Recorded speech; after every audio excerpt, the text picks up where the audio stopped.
Your right to say what you think, which you thought was guaranteed by the Constitution, you thought it was your birthright as an American, it's under attack suddenly from all sides, mostly the left.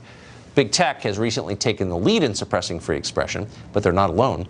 The judiciary also doing its part to muzzle Americans. For years, David Daleiden and the Center for Medical Progress have aggravated the abortion industry by releasing videos that show abortion providers engaged in indefensible practices, like apparently haggling over the price of fetal tissue. What would you expect for intact tissue? What sort of compensation? What sort of... Well, why don't you start by telling me what you're used to paying? Let's just call it choice and end the conversation. Well, that's a clip from an old video, but Daleiden says he could release many more like it. He could not, though, legally, thanks to a gag order placed by a federal judge and Democratic donor called William Orrick. He says the videos somehow pose a public safety risk. David Daleiden joins us tonight. David, thank you for coming on. We're interested in defending speech because it's under attack. How does a single judge have the right to end your First Amendment right, your constitutional right to freedom of expression?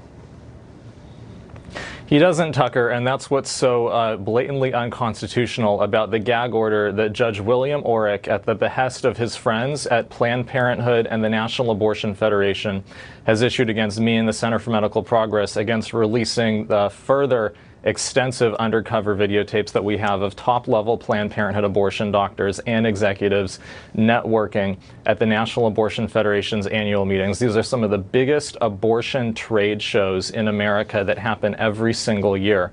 And Judge Orrick, for his part, is the founder of a Planned Parenthood clinic in Northern California in San Francisco. He helped open and run and fund this Planned Parenthood clinic for many years before he was a judge, and now he's somehow the judge who is sitting in judgment over these lawsuits brought by Planned Parenthood and their proxies at the National Abortion Federation, trying to shut down my freedom of speech, the freedom of speech of all pro-life Americans, and really of any citizen journalist.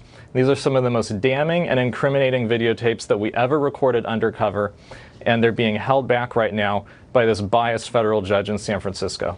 I mean, but let me just say, you're always welcome to play them on this show. Even if I didn't agree with you, though I do, for the record, even if I didn't, we're against censorship, and you have a right to say what you think. How quickly does this judge justify this? How are these videos a public safety threat?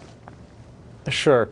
So what Judge Orrick, basically just borrowing wholesale the really gross and offensive smears from the National Abortion Federation and Planned Parenthood, smearing millions of pro-life Americans across the country, saying that we're violent or saying that we somehow would threaten people.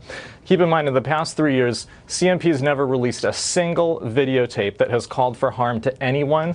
We call for people to contact their elected representatives and officials to hold Planned Parenthood accountable under the law. Planned Parenthood, for their part, in the past 3 years, has admitted in documents that we now have that none of their abortion doctors are under threat from these videos. None of them have come to any harm because of these videos. And what they're really worried about, Tucker, is they're afraid that when the public sees what these taxpayer-funded abortion doctors are doing behind closed doors and are doing with taxpayer funding to unborn children, the kinds of transactions over body parts, and the other kinds of cover-ups that go on, they're afraid of their business being harmed, and they're afraid of their business being shut down because of the crimes that they engage in. They're the ones who are committing violence, of course. David, thank you very much for joining us tonight. Come back anytime with those videos.